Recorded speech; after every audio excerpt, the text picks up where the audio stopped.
Hello, and thank you for tuning into Kentucky Good Vibes. I'm your host, DISHAYNA Perkins, and today I have the pleasure of interviewing the current contestant on Season 3 Temptation Island, the curator of Tula Talks LLC, Secure the Bag, Content Creation Course Bundle, and mental health advocate, and the 2018 Miss Louisiana United States, Miss Lauren Poindexter, aka Miss Tula. How are you today? Hey guys, I'm awesome. How are you today? Pretty good, pretty good. Thank you for coming on to my show, and I really appreciate the support. So, with that being said, I will go ahead and start the interview if you're ready, and pretty Yeah, much. let's get it started. Okay, okay. So, the first question that I have is, who is Lauren Poindexter, aka Miss Tula? Ooh, I am a woman of many hats. I don't even know where to start. I'm an HBCU graduate. I am a Jesus lover. I am an auntie, a sister, a daughter. I'm also, like you mentioned, the 2018 Miss Louisiana United States, and I'm a lifestyle and content coach.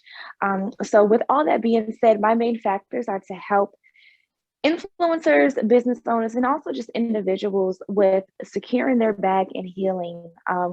I'm creeping up on 30, and I just feel like I have gone through a lot within my life.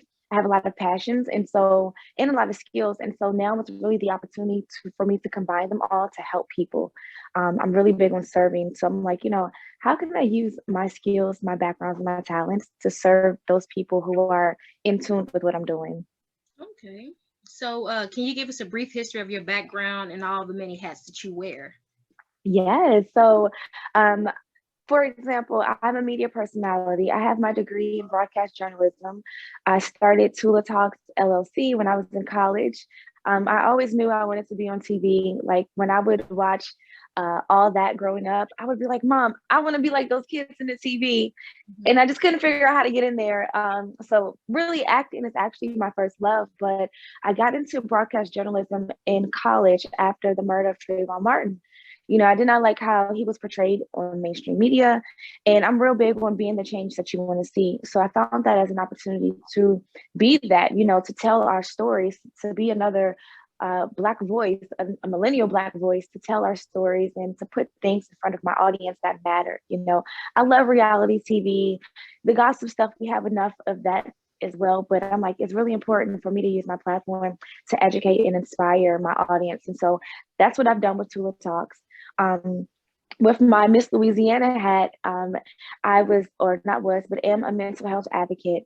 And what brought me into even that journey, I had a few family members who dealt with some mental health crisis, and I had no clue what was happening with them, how to help them. So the more that I educated myself, I saw that this is a common situation and it's something that's not really spoken about, especially within the Black community. And so now I'm so glad in 2021 it's no longer taboo to speak about mental health and to raise awareness about it. But yeah, that really got me like being an advocate for mental health. And, this pandemic, this past year, the pandemic has hit everyone in some form or fashion. And mental health has definitely taken a rise. People who may not have struggled with it before, they're experiencing something. It could be depression, it could be anxiety.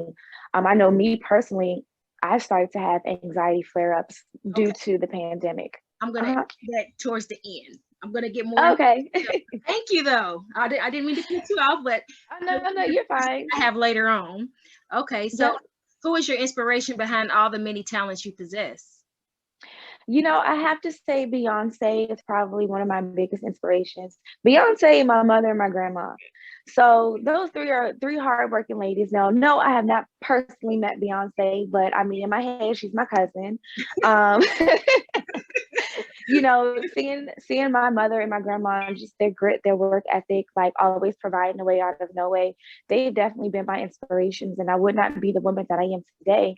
And I say Beyonce because her work ethic is just, she doesn't settle for mediocrity, like she always shows up. Excellence is her standard, like period. Mhm. And she always goes above and beyond for each project that she works on. So, those three ladies definitely inspired me to go for it, like to be fearless. If it's something that I feel like doing or I feel like it's going to serve somebody, do it. Even if I haven't done it before and I'm scared, do it. Okay. So how did you get involved with the reality TV in Temptation Island season 3? Yeah.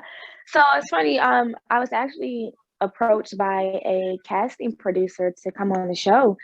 And at first I was like, wait, Temptation Island, I don't want to be anyone's temptation. Like, what? But I did my research. I did some background on the show after speaking with the producers. I'm like, this could really be a good opportunity for me to jump back out there and start dating again. I hadn't really dated since I was engaged, and we ended the engagement in August of 2018. So, I kind of used that time to focus on myself, focus on healing, focus on just perfecting, my singleness, my routines, my habits. And so I thought the show would be a really good opportunity to let the experts match me up with someone, because clearly I don't know how to date. And so, yeah, the show, I was like, you know what, let's go for it. It's something totally new outside of my traditional brand, but I'm really happy that I was able to go in there and still be true to myself. And, I ain't gonna say too much. You guys better stay tuned to see if I found love or not. But yeah, that's how I ended up on the show. So you had to adjust your crown. Like, okay. Adjusted, so, but the crown came. Yeah, exactly. The crown came to the show. Okay, she showed up. You said it happened in 2018 when you didn't get married and everything, So basically, you just had to adjust your crown. Like, okay, oh yeah, I'm a big girl. Mm-hmm. Okay, so tell us about your experience on the set. Like, any juicy insights of the upcoming season 3? Well, my experience was it was fun. I've never been on a reality set before, so getting used to the cameras was definitely an adjustment. And I'll say this much: the guys' villa was lit, beyond lit. Okay, them girls kept you on your toes. The guys kept us on our toes. I don't want to spoil anything for you, but so far we're up to the episode where we are seeing love connections happening. We are seeing threesomes happening. My goodness, I was like, woo! Wait, what happened now? It's so funny they call me Mama Tutu of the house. I kind of was like the mama of the house. So that's kind of like a little behind the scenes. I guess just naturally I'm a nurturer. I like care for people, want to make sure everyone's okay. So I kind of just fell into that mama role of the house in a sense, especially with like the girls and stuff. Like, all right, if someone's drinking too much, hey sweetie, put your cup down. Chill out a little bit. But no, we had a lot of fun. This season, to me personally, this is the spiciest season they've had so far, and we're only like 5 episodes in, I believe. So it's going to continue to get real as the seasons continue to develop. Okay. So if you could choose any other reality show to be on, which would it be? Like, out of all the ones that you've seen? Please don't say if Club. No, they would never cast me for that. They were like, girl, what you gonna do on here? What? Bye. You gonna be the house mama too? Bye. But if I had to choose any reality show to be on, I probably would want to go on The Circle. It's a show on Netflix, and it's about social media. It's an experience, an experiment, and they figure out how can you make your profile a certain way. You win challenges. I would definitely want to go on that show, and I would also say I probably would want to go on Love Is Blind as well. I really like how that show was. Yeah, I really like that. Did they come back out? It's supposed to come out soon. Okay. Yeah. I love that show. Like, yeah, I remember sitting and watching the whole thing on the weekend. I was like, man, that's it. Yeah. It's like, where's the rest? I need to see what right. Like how they did afterwards. Okay, so what advice would you give girls that wanted to get into the pageant life? My biggest advice for girls who want to get into the pageant, I would just say, go for it, be yourself and have fun. Pageantry, a lot of people think that it's all superficial, and it's really not. Of course, we get all dolled up for, the actual competition portion of it, and it's fun to get dolled up, but I always tell people, have fun with it, and also think about your why for wanting to compete. Because if you're just like, oh, I just want to have this crown just to stunt on people, that's the wrong reason to have the crown. It's going to come through, you're not going to win. But if you have a heart to actually serve people with your crown and with your platform, then, you know, that's going to automatically give you a heads up. You know, you can be the most beautiful person on the outside, but if you're not beautiful on the inside too, and that's just outside of pageants too, you know, it's not going to work in your favor. So I always tell girls, one, make sure you have a heart check.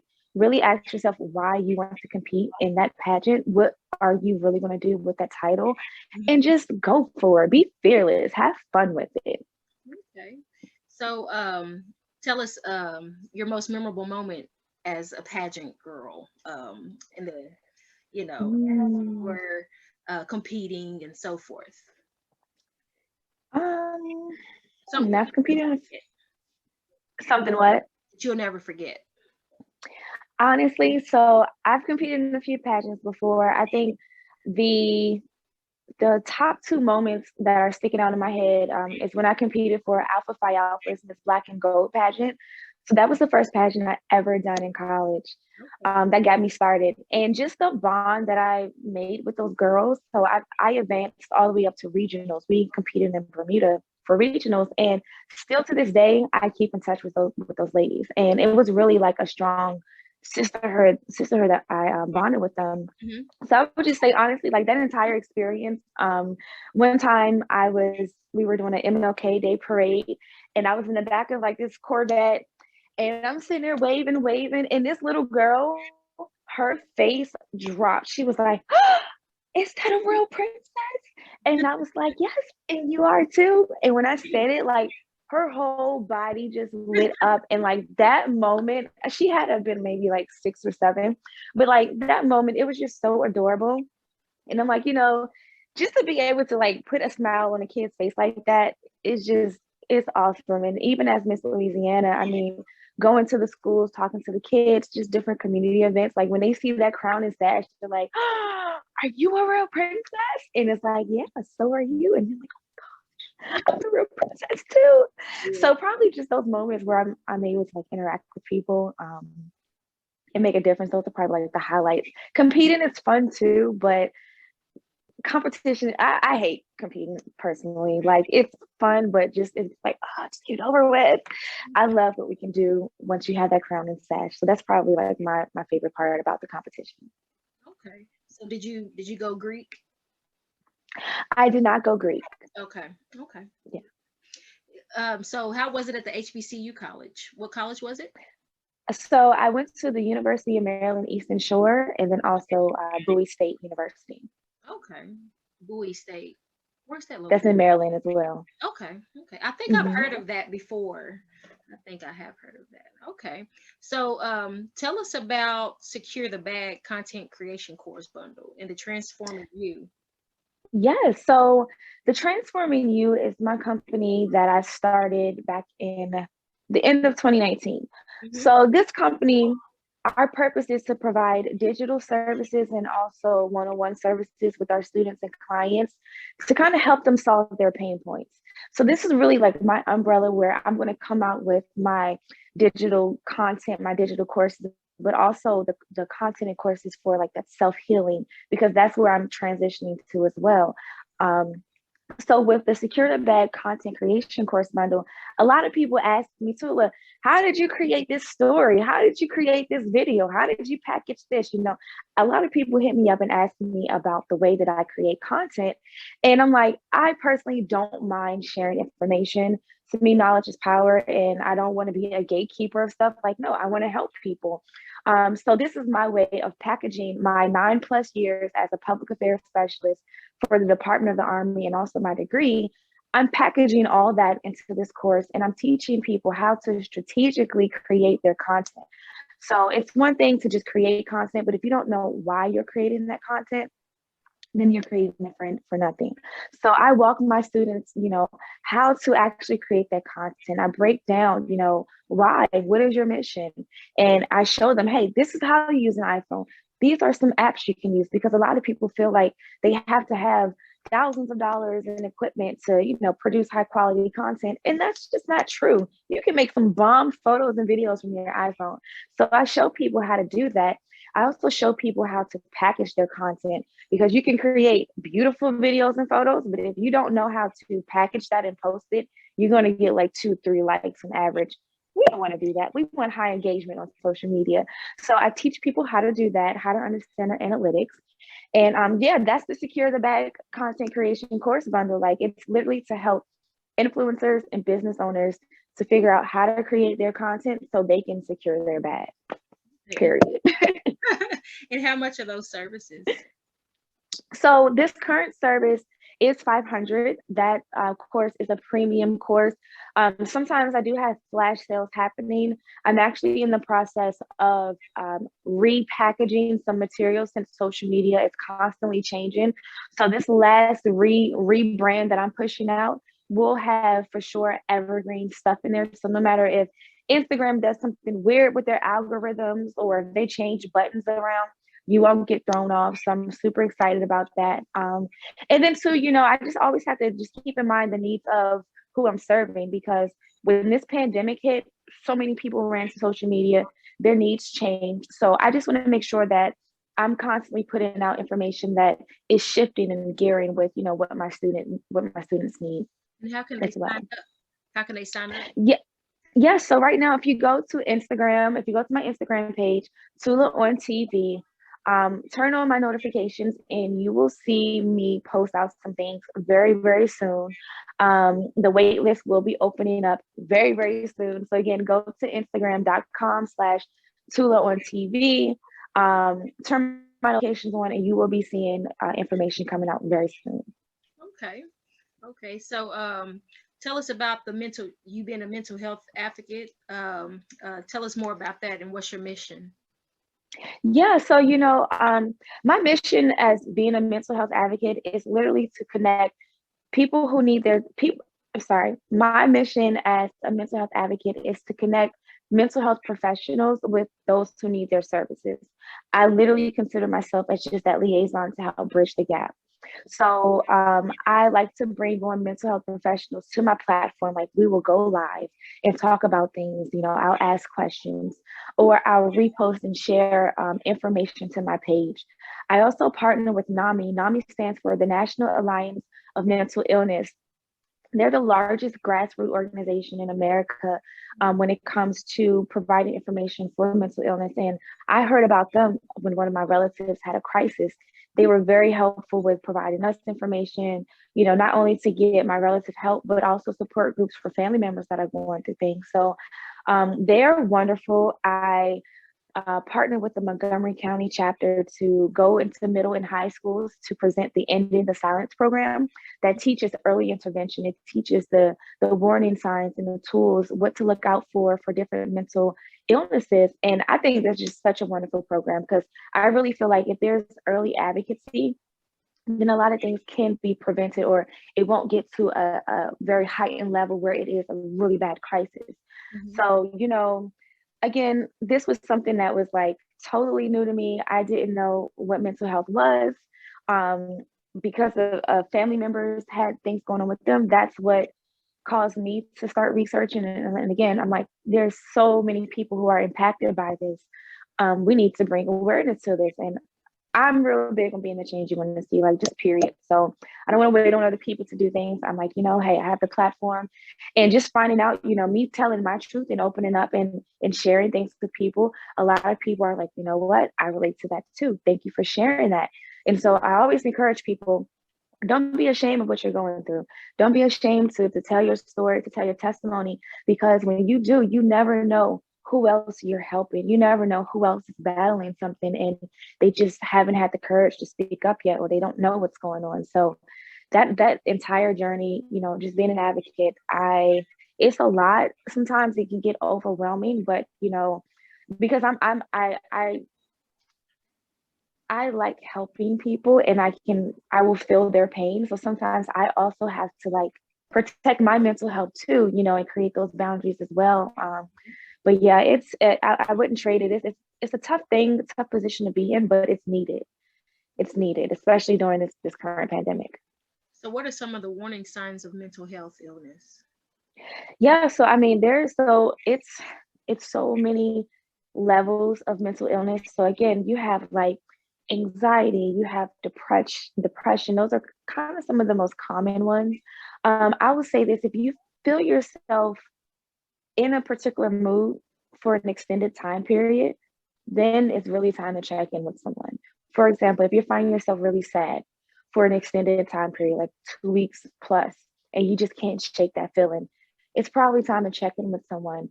Or let's say if you find yourself getting anxious or like your heart racing really fast, or you're having obsessive thoughts about things, it's probably time to check in with someone. And honestly, too, I'm not a mental health professional. I'm not a psychiatrist, so I don't want to give any clinical, terms for anything.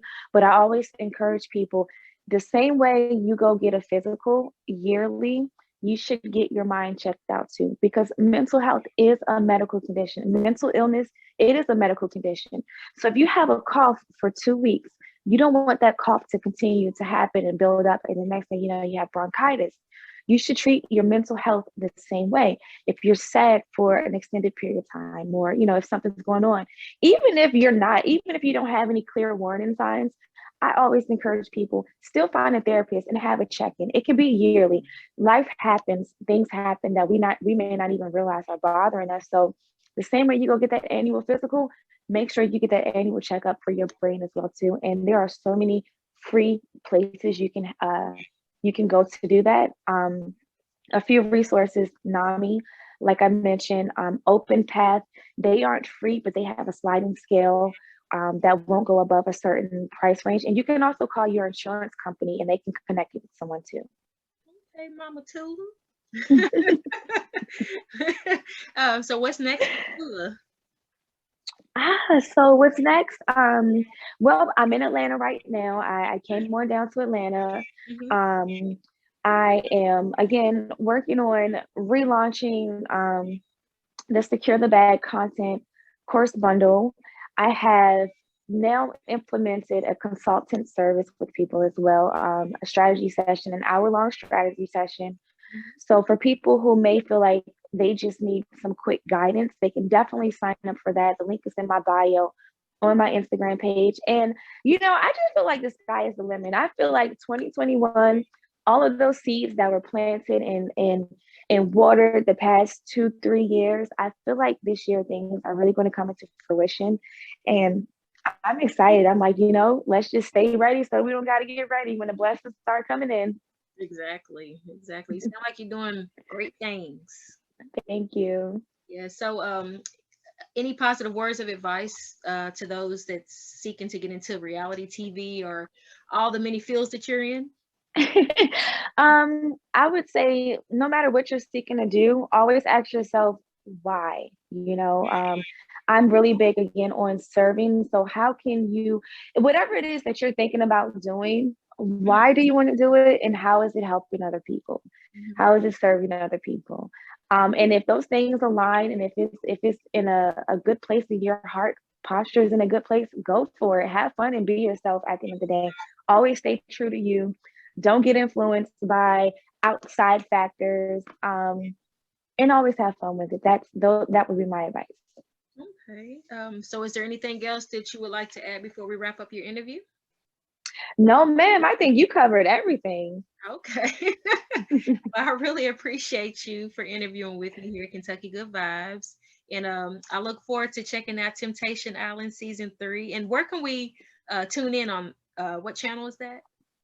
Yeah, so Temptation Island comes on Tuesdays at 10 p.m. Eastern Standard Time on USA TV. Oh, so that's today, right? Today's Tuesday. Yes, it's coming on tonight.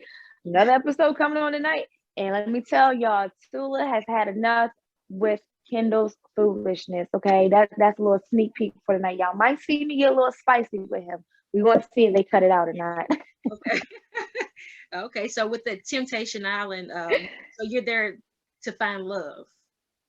Yes, I'm there to find love. So the premises of the show.